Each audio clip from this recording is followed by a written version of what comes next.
ইন্দ্রাণী গাঙ্গুলির কাছ থেকে সর্বস্ব কেড়ে নিয়ে এবার গাঙ্গুলি গ্রুপ অফ কোম্পানিজের এবং গাঙ্গুলি বাড়ির মালকিন হলো দেবলীনা। হ্যাঁ বন্ধুরা, ভিডিওটা লাইক দিয়ে দেখতে থাকুন। যে মুহূর্তে কিনা দেবলীনা বলতে থাকে যে তাহলে বরঞ্চ কুসুম তোমাকে দিয়ে শুভারম্ভটা করি, ঠিক সেই মুহূর্তে ইন্দ্রাণী গাঙ্গুলির কাছে যখন কিনা মেঘা একটা অপশন দিয়ে বলতে থাকে যে ইন্দ্রাণী গাঙ্গুলি, আপনার কাছে রীতিমতো দুটো অপশন আছে, হয় আপনি আপনার ছেলেকে জীবিত নিয়ে যাবেন এখান থেকে, আর নয়তো বা আপনি চাইলে কিন্তু আপনার ছেলেকে আমাদের কাছে রেখে দিতে পারেন এবং আপনি চিরকাল আপনার স্থাবর সমস্ত কিছু ভোগ করতে পারেন, কিন্তু সেটা কিন্তু হবে আপনার ছেলেকে ছাড়া। কারণ আপনি যাকে কিনা Ganguly group of company CEO বানিয়েছেন, সেই তো আর বেঁচে থাকবে না, তাকে ছাড়া আপনি নিজে জীবিত থাকতে পারবেন তো? ঠিক সেই মুহূর্তে ইন্দ্রাণী গাঙ্গুলি যখন বলতে থাকে না না এই সমস্ত কথা মুখেও এলো না, ঠিক সেই মুহূর্তে দেবলীনা যখন বলতে থাকে যে আরে মেঘা তুই কাকে কি বলছিস বলতো, ওনার ছেলে তো রীতিমতো ওনার নয়নের মুনি এবং উনি ওনার ছেলের জন্য সমস্ত কিছু ত্যাগ দিতে পারে। তাহলে ইন্দ্রাণী গাঙ্গুলি এবার বরঞ্চ তুমি এই জিনিসটা প্রমাণও করে দেখো যে তুমি যেটা মুখে বলো সেটা কার্যক্ষেত্রে করে দেখো।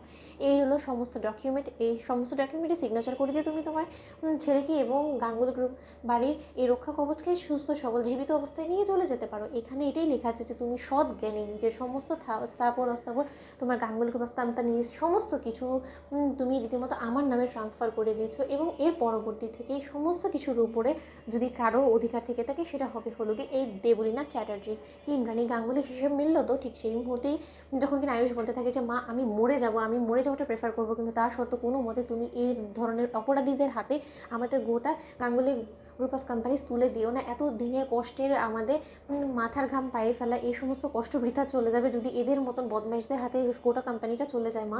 ঠিক সেই মুহূর্তে যখন কিনা ইন্দ্রাণী গাঙ্গুলি বলতে থাকে যে আয়ুষ আমার কাছে সমস্ত কিছু রীতিমতো সস্তা, যদি তুমি এই পৃথিবীতে না বেঁচে থাকো তাহলে আমি কি করি বা তোমাকে ছাড়া বাঁচবো বলো তো? এই সমস্ত কিছু একদিন না হয় একদিন আমার যদি কপালে থেকে থাকে তাহলে আমার কাছে ফিরবে, কিন্তু তার শর্ত তোমাকে যদি আমি একবার হারিয়ে ফেলে আমি কোনোদিনও নিজেকে ক্ষমা করতে পারবো না। এটাই যদি তোমার শর্ত হয়ে থাকে দেবলীনা, তাহলে বরঞ্চ এই সমস্ত কিছু আমি তোমাকে দিয়ে আমি আমার ছেলেকে সুস্থ সবল অবস্থায় আমি ফিরে পেতে চাই। ঠিক সেই মুহূর্তে ইন্দ্রাণী গাঙ্গুলি যখন বলতে থাকে যে কোথায় আমাকে সিগনেচার করতে হবে তুমি শুধু আমাকে সেটা বলো, ঠিক সেই মুহূর্তে সমস্ত জায়গায় সৎ জ্ঞানী ইন্দ্রাণী গাঙ্গুলি সিগনেচার করে দেওয়া মাত্রই যখন কিনা অ্যাডভোকেট বলতে থাকে যে ম্যাম সিগনেচার হয়ে গিয়েছে এবং সমস্ত কিছু ডকুমেন্টে অফিসিয়ালি এখন আপনার নামই বসে গিয়েছে এবং এখন থেকে এই সমস্ত কিছুর মালকিন আপনি। ঠিক সেই মুহূর্তে আয়ুষ এবং কুসুমকে যখন কিনা জীবিত অবস্থায় ফিরিয়ে দেয় মেঘা, জয়িতা এবং দেবলীনা, ঠিক সেই মুহূর্তেই দেবলীনা বলতে থাকে যে এবার ইন্দ্রাণী গাঙ্গুলি আগামী 6 ঘন্টার মধ্যে যত শীঘ্রই সম্ভব নিজের বাড়ি থেকে সমস্ত স্মৃতি মুছে দিয়ে চিরকালের জন্য ও বাড়ি ত্যাগ দিতে হবে এবং সেটা যাতে খুব দ্রুত গতিতে হয় এবং কোনো রকম কোনো